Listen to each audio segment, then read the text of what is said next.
मेरे प्यारे सुप्रभात।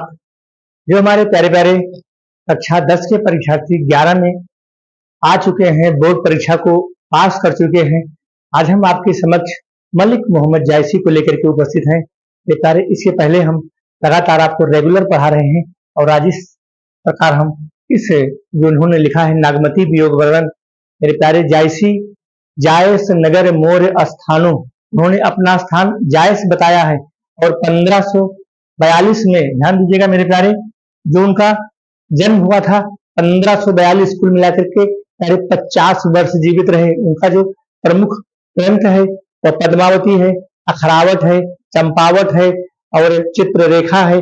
और मृत्यु के आखिरी समय में प्यारे उन्होंने आखिरी कलाम लिखा था। क्या लिखा था? आखिरी कलाम। ये राजा रत्नसेन जो कि चित्तौड़ के राजा हैं, नागमती का बहुत ही मार्मिक और विशद वर्णन यहाँ पर जायसी ने किया है। मेरे प्यारे नोट करना, जायसी प्रेमाश्रयी शाखा के सूफी काव्यधारा के कवि माने जाते हैं। सूफी प्रेमाश्रयी और ज्ञानाश्रयी। ज्ञानाश्रयी में कबीरदास आते हैं, प्रेमाश्रयी में जायसी आते हैं, मंजन आते हैं, कुतुबुन आते हैं। पहले मैं हर व्याख्या के पहले 2 मिनट आपको रिवीजन कराता हूँ। मेरी आदत है, क्योंकि 5 नंबर की यह व्याख्या यहाँ जो साहित्यिक परिचय या भी परीक्षा में आपके पूछता है, उसके बाद 10 नंबर की व्याख्या होगी।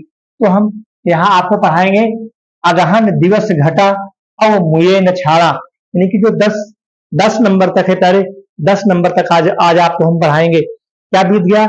आषाढ़ बीत गया, आषाढ़ सावन भादव कुआर कार्तिक और अगहन का महीना आ गया। काफी ठंड बढ़ गई है, ठंड काफी बढ़ गई है। यहाँ पर लिखा है, जायसी ने क्या लिखा है प्यारे, देखते हैं हम क्या लिखा है जायसी। अगहन दिवस घटा निशिबाढ़ी अदूभर रैन जाई किमी गाढ़ी। पहले बुक सामने रखिएगा, क्योंकि हम थोड़ा सा पढ़ाने को सरल हो जाए, बार बार हमको नीचे देखना पड़ता था, इसलिए मैंने इसको लगा दिया है। अगहन का दिवस, दिवस माने दिन होता है, घटा माने जो घटाएं, जो शाम का समय होता है, जो घटाएं लटक आती हैं, घटाएं ओनय आती है, वही यहाँ पर है। अगहन दिवस घटा निशी बाढ़ी, अर्थात अगहन के महीने में बिल्कुल घटाएं लटक आई हैं, घटाएं ओनय आई हैं। होता क्या है? दूभर रैन, रैन माने होता है रात्रि, दूभर माने दुर्लभ, दूभर रैन अर्थात रात्रि में भी जीना अब दुर्लभ हो गया है। दूभर रैन जाई किम गाढ़ी, अर्थात इस ठंड के महीने में, इस अगहन के महीने में नागमती का प्यारे जीना दुर्लभ हो गया है, जीना कठिन हो गया है। वही जायसी लिखे हैं, क्या लिखे हैं कि अगहन दिवस निशा निशी गाढ़ी, अगहन दिवस घटा निशी बाढ़ी, निशी माने रात्रि। अगहन के महीने में तारे रात्रि बड़ी हो जाती है, दिन छोटा हो जाता है। अगहन के महीने में रात्रि बड़ी हो जाती है, रात्रि बढ़ जाती है, दिन छोटा हो जाता है। जब रात्रि बढ़ जाती है तो नागमती अपने प्रियतम के अभाव में, अपने नायक के अभाव में, वह रात्रि बीतना बहुत ही कठिन है, बहुत ही दुर्लभ है। वही तो जायसी ने लिखा है कि अगहन दिवस घटा निशी बाढ़ी। अगहन के महीने में, उस अगहन के महीने में रात्रि काफी बढ़ चुकी होती है, रात्रि लगभग 10 से 12 घंटे की हो जाती है। ऐसी विषम परिस्थिति में, ऐसी विपरीत परिस्थिति में क्या दूभर रैनी, अर्थात रात्रि, रैन माने रात्रि, रात्रि का बीतना दुर्लभ हो गया, रात्रि का बीतना मुश्किल हो गया। कैसे? जाई किम गाढ़ी, बहुत कठिनाई से, बहुत ही तकलीफ से रात्रि बीत रही है। दूसरी लाइन क्या है करे कि अब यही बिरह दिवस भारानी, अब यही बिरह दिवस भारानी, रानी अब यह वियोग की स्थिति और अधिक बढ़ गई है, क्योंकि रात्रि काफी बढ़ चुकी है और यह विरह की स्थिति, वियोग की स्थिति बहुत अधिक बढ़ गई है। वही लिखा है जायसी ने कि अब यही बिरह दिवस भारानी, रानी ऐ सखियां, वियोग की स्थिति, विरह की स्थिति अब और अधिक बढ़ गई है। क्यों? कि जरा बिरह जस दीपक बाती, जिस प्रकार से बाती दीपक के साथ जलती है, मेरे प्यारे नोट करना, जिस प्रकार से दीपक में, जैसे दीपक ऐसे होता है, जिस प्रकार से उस दीपक में बत्ती जलती रहती है, ठीक वही स्थिति नागमती की हो गई है। जिस प्रकार से दीपक में बत्ती जलती रहती है, ऐसे जलते जलते पीछे को आती रहती है, ठीक वही स्थिति मेरे प्यारे इस समय नागमती की हो गई है। वैसे नागमती विरह में, वियोग में, अपने प्रियतम के अभाव में बिल्कुल दीपक और बत्ती की तरह जलती चली जा रही हैं। तीसरी लाइन है प्यारे, क्या तीसरी लाइन लिखा है जायसी ने कि कापहि हिया जनावई सीऊ। हिया, हे माने हृदय, कांपई अर्थात ठंड से पूरा उनका शरीर, पूरा उनका अंतस्थल ठंड से कांप रहा है। किसका? नागमती का। कापहि हिया जनावहि सीऊ, अतो पे जाई होई संग, तो पे जाई होई संग पीऊ। तो पे जाई होई संग पीऊ, होई संग पीऊ अर्थात जिसका प्रीतम जिसके साथ है, अर्थात जो सखियां हैं, जो नगरवासी हैं, अर्थात जिसका प्रीतम जिसके साथ है, उसका तो रात्रि का बीतना आसान है। लेकिन यहाँ पर नागमती का इस कार्तिक के महीने में, इस कार्तिक के महीने में क्या, कार्तिक नहीं, अगहन, इस अगहन के महीने में उनका रात्रि का बीतना भी प्यारे दुर्लभ हो गया है। वही यहाँ जैसी लिखा है, क्या लिखा है कि जो पे जाए होई संग पीऊ अर्थात जो सखी अपने प्रियतम के साथ है, उनका तो रात्रि का बीतना आसान है। लेकिन यहाँ पर नागमती अपने प्रियतम के भाव में, अपने नायक के भाव में इनका रात्रि का बीतना भी कठिन हो गया है, मुश्किल हो गया। घर घर चीर रचई सब काहू, घर घर चीर, घर घर गर्म कपड़े, घर घर चीर रचे मतलब गर्म वस्त्र, घर घर जो महिलाएं हैं, जो सखियां हैं, सब गर्म कपड़े को धारण करती हैं। मेरे प्यारे, यहाँ जो कौन सा महीना है? अगहन का महीना। अगहन के महीने में बहुत ठंड बढ़ जाती है, लोग स्वेटर है, जर्सी है और तमाम सारे वस्त्रों का प्रयोग करते हैं। वही यहाँ पर लिखा है, जैसे क्या लिखा है कि घर घर चीर रचे सब काहू, सारी सखियां, सारे गांव के लोग सर्व सभी गर्म कपड़ों को धारण किए हुए हैं, गर्म कपड़ों को पहने हुए हैं। लेकिन नागमती की क्या स्थिति है मेरे प्यारे? नागमती की क्या स्थिति है कि मोर रूप रंग लेगा नाहू, मोर रूप रंग लेगा नाहू अर्थात जो भी मेरा रूप रंग है, उस मैं अपने प्रियतम के साथ सब उसको दे दिया है। क्योंकि सारे मेरे रूप, सारी मेरी शरीर में जितनी भी हमारी काया है, जितनी भी हमारे मन मस्तिष्क, सारी बुद्धि विवेक को वह सब हमारा प्रियतम उठा ले गया है। तो यहाँ पर लिखा कि मोर रूप रंग लेगा अर्थात जो मेरा रूप है, जो मेरा रंग है, सब मेरा प्रियतम प्रियतम के साथ चला गया है। अगला है कि पलटी न बहुरा गाज बिछोही, पलट न बहुरा अर्थात जो क्या स्थिति है कि पलटी न बहुरा गाज बिछोही, अब फिर रंग सोई अर्थात अब भी अगर हमारे प्रीतम आ जाते हैं तो मैं अपने पहले की स्थिति को प्राप्त कर लेती हूँ। तो यहाँ पर लिखा है जैसी क्या कि पलटी न बहुरा गाज बिछोई अर्थात जो मैं बिछोह से, कष्ट से, दुख से, पीड़ा से मैं मरी जा रही हूँ, अर्थात वियोग के कष्ट को मैं सह रही हूँ। अभी अगर हमारे प्रियतम आ जाते हैं, अभी हमारे प्रियतम अब हम फिरे, अब भी अगर हमारे प्रियतम आ जाते हैं, फिर लौट करके दोबारा आ जाते हैं, अब हम फिरे रंग सोई अर्थात फिर मैं पहले के रंग को, पहले की यौनावस्था को, पहले के रूप रंग को मैं प्राप्त कर लूंगी। अगली लाइन है मेरे प्यारे कि सियरिया गन बिरही नहीं जारा, सियरी अगिनी, अगिनी अग्नि, अग्नि माने अग्नि, सियरी अगिनी, ठीक है। यहाँ पर देखना प्यारे क्या लिखा है, सियर अगिनी, यहाँ पर लिखा है सियर अगिन बिरही नहीं जार, अगिन माने अग्नि, ये माने हृदय अर्थात इस ठंड में भी मेरा हृदय, मेरा अंतस्थल, मेरा मन मस्तिष्क बिल्कुल वियोग से जला जा रहा है। यानी कि क्या इस अगहन के महीने भी, इस मतलब अगहन के महीने में ठंड बहुत बढ़ जाती है, लेकिन वह ठंड जो है नागमती को बिल्कुल दुख और पीड़ा का एहसास करा रही। क्योंकि जैसी लिखा है, क्या लिखा है, सिर अगिन बिरही नहीं जारा, हम वियोगिनी के लिए, हम इस वियोगिनी के लिए यह ठंड का महीना भी हमारे वियोग को और अधिक बढ़ा रहा है। वही आगे लिखा है फिर क्या कि सुलुग सुलुगी दग धई हुई छारा, बिल्कुल इस भयंकर ठंड में भी नागमती सुलुग सुलुग के, सुलगने का मतलब है बहुत ही कष्ट और पीड़ा का एहसास होना। सुलुग सुलुगी, यहाँ लिखा है सुलुग सुलुगी दग धई हुई, दग्ध माने कष्ट, पीड़ा अर्थात नागमती का जो वियोग वर्णन है, नागमती का जो विरह है, नागमती का जो दुख है, पीड़ा है, दर्द, बिल्कुल सुलुग सुलुग के उनके कष्ट को, उनके पीड़ा को और अधिक बढ़ाए चला जा रहा है। नीचे की लाइन है या दुख दग्ध न जानई कंतु, दग्ध माने दुख, दर्द, पीड़ा, कंतु माने प्रियतम, नायक है, पति। अगर हमारे इस दुख को, हमारे इस पीड़ा को, हमारे इस विरह वेदना को अगर हमारे प्रियतम को एहसास हो जाता, अगर हमारे प्रियतम को पता चल जाता तो क्या होता, यह दुख दग्ध न जानहि कंतु, यानी कि मैं जिस विरह में, जिस कष्ट में, जिस पीड़ा और जिस दर्द को मैं सह रही हूँ, अगर हमारे प्रीतम को इस दुख का, इस पीड़ा का एहसास हो जाता तो क्या होता? यौवन जन्म करई भस्मंतु है। भस्मंतु, भस्मंतु माने होता है भस्म होना। भस्मंतु माने क्या होता है? भस्म होना। यहाँ लिखा होगा, पहले देखना। भस्मंतु माने होता है भस्मासत, अर्थात भस्म। भस्मंतु माने भस्म हो जाना, वही तो लिखा है कि यौवन जन्म करई भस्मंतु, अर्थात मैं इस अपने यौवनावस्था को पूरी तरह से अपने प्रीतम के साथ भस्म कर दिया। भस्म मतलब होता है तरह राख बना दिया है, बिल्कुल अपने इस विरह में अपने इस शरीर को जला करके मैंने राख बना दिया है।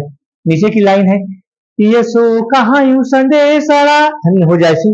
अब हार मान चुकी है नागमती, मेरे प्यारे हार मान चुकी है। अरे वीडियो को स्किप मत करना, अगर व्याख्या पढ़नी है तो आपको ऐसे ही पढ़ना करें। क्या लिखा है? ये सो कहा यूं संदेशड़ा, क्यों? आषाढ़ बीत गया, सावन बीत गया। आषाढ़, सावन, जेठ, मतलब आषाढ़, सावन, भादो, कुआर, कार्तिक, अगहन, 6 महीने बीत गया मेरे प्यारे, 6 महीने बीत गया। अब भी उस मतलब उस निष्ठुर प्रियतम के आने की उम्मीद नहीं है। तो नागमती क्या कहती है कि पिय सो कहा यूं संदेशड़ा, हे भौरा हे काग। अब भौरे, अब क्या कहती है नागमती? अब अपना संदेशा, संदेशा माने संदेश, अपने संदेश को इनके माध्यम से भिजवाने का कार्य करती है। जैसे वहां हरियोध, हरियोध लिखा है पवन दूतिका, क्या लिखा है? ये सो कहा संदेशड़ा, हे भौरा, अर्थात भौरे और कौआ के माध्यम से, भौरे और काक के माध्यम से अपना संदेशा नागमती अपने प्रियतम के पास भिजवाने का कार्य करती है। उसी 6 महीना बीत गया है, अभी भी प्रियतम की आने की उम्मीद नहीं है।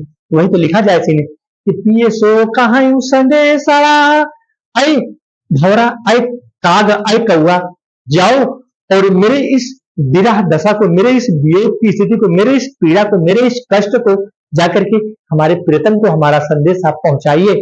तो क्या है लिखते हैं जैसी कि सो धनी बिरहा जरी मुई, धनी माने स्त्री होता है, धनी माने स्त्री, महिला, नारी है।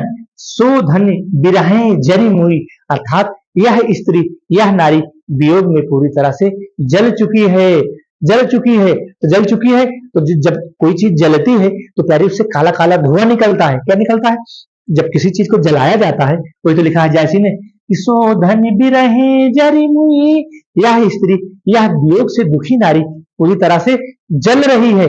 जब कोई चीज जलती है तो उससे धुआं निकलता है। तो क्या लिखा हुआ आगे कि तेही की धुआं हम लाग, अर्थात उस धुएं से हम लोग काले पड़ गए हैं।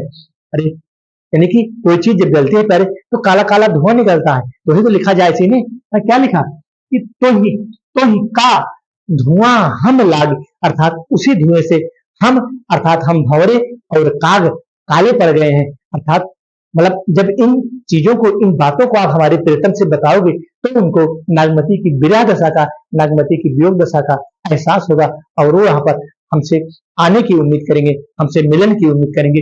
मेरे प्यारे, इस प्रकार से हमारी यह व्याख्या पूरी होती है। और जो हमारी अगली व्याख्या है उसको हम थोड़ा सा प्यारे बुक सामने रखिएगा। अब पूष का महीना जाता है। पूष क्या है? ठंड का महीना है और ठंड बढ़ गई, ओले पड़ने लगे, चारों तरफ कोहरा छा गया। मेरे प्यारे, धन्य हो जैसी, क्या सुंदर वर्णन किया है। पूष जाड़ थर थर तन कांपा। पूष, पूष के महीने में मेरे प्यारे, पूष के महीने में जब कोहरा पड़ने लगता है, चारों तरफ से ओला वृष्टि होने लगती है तो शरीर पूरी तरह से कांपने लगती है। 44-45 डिग्री तापमान पहुंच जाता है। वही स्थिति यहाँ पर नागमती की हो गई है। क्या है? पूष जाड़ थर थर तन कांपा, सूरज जाई लंका दिसी चापा। सूरज माने सूरज होता है, सूरज अवधी भाषा में लिखा है जैसी ने। सूरज कहाँ चला गया? दक्षिण दिशा में। लंका कहाँ है प्यारे? वो दक्षिण दिशा में है ना। जो जो जो लंका है वो दक्षिण दिशा में है, अर्थात जो सूर्य है वो बिल्कुल दक्षिण दिशा में जा रहा है, प्रस्थान कर रहा है। पूष जाड़, पूष के महीने में मेरा शरीर थर थर थर थर कांप रहा है। और क्या? जो सूर्य भगवान है, जो सूर्य भगवान है, जाई लंका दिश, अर्थात जो सूर्य भगवान है वो लंका की तरफ प्रस्थान कर रहे हैं, अर्थात दक्षिण दिशा की तरफ प्रस्थान कर रहे हैं। तो बिरह बाढ़ दारुण भासी, अर्थात बिरह से, बिरह बाढ़, जो बिरह की बाढ़ है और अधिक बढ़ गई है, क्योंकि इस ठंड के महीने में बिरह की जो तपन है, बिरह की जो आग है और अधिक बढ़ गई है। बिरह बाढ़ दारुण भासी, दारुण माने कष्ट होता है, पीड़ा होता है। और कपि कपि मरवले हरि जीव, अर्थात कांप कांप के मेरा हृदय, मेरा शरीर पूरी तरह से मर रहा है, अर्थात तड़प रहा है, अर्थात प्रीतम के अभाव में मैं पूरी तरह से बेहोश हो गई हूँ। मैं तड़प तड़प के अपने प्राण को छोड़ना चाहती हूँ। कंत कहाँ लागहूँ यही रे, कंत माने प्रीतम, आए प्रीतम कहाँ लागो होई हियरे, हियर माने हृदय होता है, हिय माने हृदय, हियरे अवधी भाषा में है प्रीतम। अब भी अगर आप आके हमारे हृदय से लग जाते, अब हमें आलिंगन कर लेते। नागमती कह रही है, तेरे मैं नहीं कह रहा हूँ, नागमती कह रही है, जायसी इसको लिख रहे हैं, मैं कुछ नहीं कह रहा हूँ। जो जायसी ने लिखा है, जो नागमती की वियोग दशा है, मैं इसको सिर्फ बयान कर रहा हूँ मेरे प्यारे। कंत कहाँ लागऊं, कंत कहाँ लागऊं होई हियरे, अर्थात हाय प्रीतम आप कहाँ हैं, आकर के आप हमारे हमारे शरीर से आप लिपट जाइए, आप हमारे शरीर को आलिंगन कर लीजिए, आप हमको अपनी गोद में उठा लीजिए। वही हियरे अर्थात हृदय से अपने लगा लीजिए, अपने अंतस्थल से हमें लगा लीजिए। अब पथ अपार सूझ नहीं नियरे, अर्थात रास्ता बहुत कठिन है, रास्ता बहुत दुर्गम है, नहीं तो मैं पहुंच जाती। क्या पथ अपार, रास्ता बहुत कठिन है, बहुत दूर है, सूझ नहीं मेरे, अर्थात मुझे कुछ दिखाई नहीं पड़ रहा है, मेरे को समझ में आ नहीं रहा है। नहीं तो प्रीतम मैं आपको आकर के अपने गले से, अपने अंतस्थल से मैं आपको लगा लेती। यहाँ नागमती की मतलब विराट वियोग दशा का वर्णन जैसे कर रहे हैं मेरे प्यारे, ध्यान देना। कंत कहाँ लागऊं होई हियरे, अरे कंत मैं आपको कहाँ ढूंढूं, मैं आपको कहाँ हेरूं, हेरे अर्थात मैं आपको कहाँ पर ढूंढूं। हेरे माने होता है प्यारे, हिय माने हृदय होता है, हेरे माने ढूंढना। अरे प्रीतम, अरे नायक, अरे नाथ, मैं आपको कहाँ ढूंढूं, कहाँ ढूंढूं, कंत कहाँ लागो होई हियरे, मैं आपको कहाँ पर ढूंढूं। क्योंकि क्योंकि पथ अपार, रास्ता बहुत ही कठिन है, रास्ता बहुत ही कंक्रीट है, रास्ता कांटों से भरा है, बहुत सारे पहाड़ हैं, पर्वत हैं, और सूझ नहीं मेरे, हमें कुछ सूझ नहीं पड़ रहा है, हमें कुछ दिखाई नहीं पड़ रहा है। अगली लाइन करी, सौर सपेटी यावे जूड़ी, सौर सपेटी माने होता है कंबल और रजाई। मेरे प्यारे नोट करना, अवधी भाषा में लिखा है जैसी ने, क्या लिखा है, सौर सपेटी आवे जूड़ी, इतना कंबल और रजाइयां तो मैं धारण किए हूं, फिर भी ठंड मुझको लग रही है। वही लिखा है जैसी, सौर सपेटी यावे जूड़ी, इतना कंबल और रजाई के होते हुए भी बिल्कुल ठंड मुझको पूरी तरह से घेरे हुए है। और क्या है, जानहु से जहीवन चले बूढ़ी, ऐसा महसूस हो रहा है कि हिमाचल के, जो हिमाचल की बर्फ है, मेरी सेज पूरी तरह से डूब गई है। अर्थात हिमालय में मेरे प्यारे बहुत ठंड पड़ती है, तो हिमालय हिमालय की जो बर्फ होती है, ऐसा महसूस हो रहा है कि हिमालय की बर्फ रूपी, हिमालय की बर्फ में हमारी सेज, हमारे सोने का शयन कक्ष पूरी तरह से डूब गया है, और रजाई और कंबल भी अब जवाब दे गया है, अर्थात अब काम नहीं कर रहा है। फिर क्या होता है, चकई निस बिछुरई दिन मिला, चकई और चकवा दो पक्षी है मेरे प्यारे, चकई और चकवा दो पक्षी हैं, इनको भगवान प्रभु का श्राप था कि दिन में तो मिलते हैं, लेकिन रात में रहते हैं दोनों किनारों पर, एक किनारे पर चकई, एक किनारे पर चकवा रहते हैं, दोनों सरोवर के पास ही, लेकिन दोनों अलग अलग रहते हैं, एक उस किनारे पर, एक उस किनारे पर। तो इनको भगवान का वरदान है, ठीक है। वही लिखा है जैसी ने कि चकई निसी बिछुरई दिन मिला, चकई रात को तो बिछुड़ती है, लेकिन दिन में तो अपने प्रियतम के साथ हो जाती है। चकई चकवा, ये चकई चकवा पक्षी है, रात्रि में तो अलग अलग रहते हैं, अलग अलग किनारों पे रहते हैं, लेकिन दिन में वह मिल जाते हैं, दिन में वह इकट्ठा हो जाते हैं। लेकिन हम दिन रात बिरह को किला, मैं तो बिरह से बिल्कुल बावली हो गई हूँ, मैं कोयल पक्षी की भांति, हम तो रात और दिन बिल्कुल बिरह में डूबी चली जा रही हूँ, बिरह में मैं मरी जा रही हूँ। ना तो हमें दिन में प्रभु के दर्शन हो रहे हैं, ना हमें रात्रि में अपने प्रीतम के दर्शन हो रहे हैं। अगली लाइन है मेरे प्यारे, रैनिय केल साथ नहीं सखी, कोई भी सखियां, रैन माने रात्रि, रैन माने रात्रि, रैनी अकेली, अकेले माने अकेला, कोई भी सखियां रात्रि में मेरे साथ नहीं होती, क्योंकि सारी सखियां अपने प्रीतम के साथ होती हैं। धन्य हो जैसी, क्या लिखा है, रैनी अकेले साथ नहीं सखी, रात्रि के समय, इस भयंकर रात्रि में, कौन, पूछ की रात बहुत बड़ी होती है, 12 घंटे की, पूछ की रात कब होती है, 12 घंटे, 6 बजे आदमी 6 बजे शाम को अपने बिस्तर पर जाता है, तो सुबह 7 बजे उठता है, 12 से 13 घंटे की रात्रि होती है। ऐसी विषम परिस्थिति में क्या है, ऐसी विषम परिस्थिति में रैनिय के साथ नहीं सखी, ऐसी विषम परिस्थिति में कोई भी सखियां मेरे साथ नहीं है, अर्थात सभी सखियां जो है वह अपने अपने प्रीतम के साथ है, अपने अपने पति के साथ है। कैसे जिये ऐं, कैसे जिये बिछोही पखी, मैं किस प्रकार से अपने जीवन को बिताऊं, मैं किस प्रकार से अपने जीवन को बिताऊं। पखी माने पक्षी, अर्थात मैं पक्षी की भांति, मैं पक्षी माने पक्षी, मैं पक्षी की भांति अपने जीवन को कैसे बिताऊं, कैसे जिए बिछोही, जिस प्रकार से बिछोह माने अलग होना, जिस प्रकार से चकवा और चकोरी अलग हो जाते हैं, रात्रि के समय अलग हो जाते हैं, लेकिन दिन में इकट्ठा हो जाते हैं। हम तो उस चकवा और चकोरी पक्षी की भांति भी नहीं रह गई, हम तो उस चकवा और चकवी पक्षी की भांति भी नहीं हूं, क्योंकि वह दोनों पक्षी रात्रि में प्यारे अलग अलग होते हैं, लेकिन दिन में इकट्ठा हो जाते हैं। लेकिन मेरा तो रात्रि में तो मैं अलग रहती ही हूँ, दिन में भी मेरा मिलना मुश्किल हो गया है। धन्य हो जाए। क्या लिखते हैं, कैसे जिए बिछोही पक्षी, अर्थात जिस प्रकार से चकवा और चकवी रात्रि के समय तो अलग अलग रहते हैं, लेकिन दिन में इकट्ठा हो जाते हैं, लेकिन मेरा तो मिलना दिन में भी दुर्लभ हो गया है। नीचे की लाइन है, बिरह सचान भयऊ तन जाड़ा, सचान माने बाज पक्षी होता है, सचान माने बाज। जिस प्रकार से यह जाड़ा, ये जो पूस का जाड़ा, बिल्कुल बहुत ही ठंड बढ़ गई है, जिस प्रकार से यह जाड़ा हमको ऐसा, जिस प्रकार से ये जाड़ा खाया जा रहा है, ऐसा महसूस हो रहा है कि बाज पक्षी मुझको खा डालेगा, मुझको मार डालेगा है। बिरह सचान भयऊ तन जाड़ा, मतलब ये बिरह रूपी सचान पक्षी, पहले नोट करना, ये बिरह रूपी सचान पक्षी इस प्रकार से खाए जा रहा है जैसे पूस का जाड़ा। प्यारे ये अर्थ होगा कि बिरह रूपी सचान पक्षी इस प्रकार से नागमती को कष्ट पहुंचा रहा है, जिस प्रकार से पूस की ठंड, क्योंकि पूस के महीने में ठंड बहुत अधिक बढ़ जाती है मेरे प्यारे। और अगला है, जियत खाई ओ ये न छाड़ा, अर्थात ऐसे लग रहा है कि बिल्कुल यह सचान पक्षी और यह पूस का जाड़ा हमें जीवित खा डालेगा।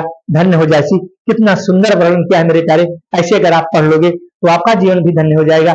मैं जिस प्रकार से प्यारे मैं आपके लिए परिश्रम कर रहा हूँ मेरे प्यारे, अगर हमारा यह वीडियो आपको अच्छा लगे तो लाइक करना और दोस्तों तक पहुंचाना प्यारे, क्योंकि अगर आप सब्सक्राइब कर लोगे तो मैं जैसे ही वीडियो को अपलोड करूंगा प्यारे, आपके पास नोटिफिकेशन चला जाएगा। मैंने वहां पर प्लेलिस्ट भी बनाया है, उसमें भी आप जाकर के इन सारे वीडियो को आप पढ़ सकते हैं।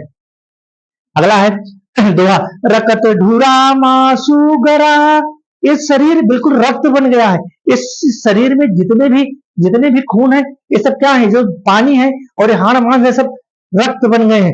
रकत, रकत माने रक्त, रकत धुरा माने गिरना, मासु माने मांस, गरा पृथ्वी पर, अर्थात इस शरीर के जो मांस और रक्त है, सब हाड़ और मांस सब रक्त बनकर गिर रहे हैं। रकत धुरा मासु गरा, हाड़ भयऊ सब संग, और जो हाड़ है, जो हड्डियां हैं, ये सूख करके शंख का रूप धारण कर लिया है। धन्य हो जाए। क्या लिखा है, कि जो हड्डियां हैं, अर्थात ये शरीर में, इस शरीर में जो ये मांस है और ये रक्त है, बिल्कुल पिघल पिघल के, अर्थात वियोग में, कष्ट में, दुख में, दर्द में, ये बिल्कुल पिघल पिघल के धरती पर गिर रहा है। और जो एक कंकाल बचेगा, जो हड्डी बचेगा, ये शंख, शंख का मतलब ये बिल्कुल ऐसे घूम के, शंख ऐसे घूम के करे छोटी सी हो जाती है, इसी प्रकार से यह शरीर शंख का रूप धारण कर लिया है।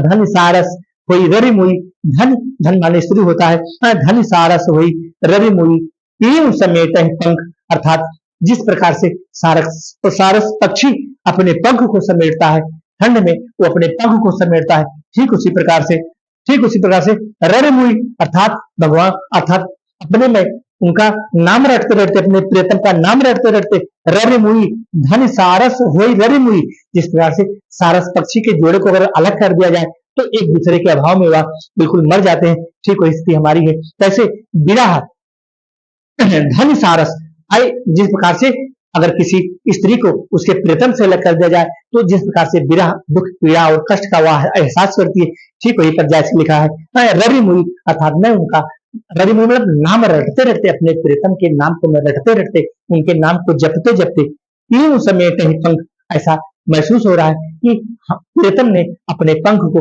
समेट लिया है, अर्थात मैं अपने पंख को अब समेटने चल रही हूँ, अर्थात मेरा अंतिम समय आ गया है।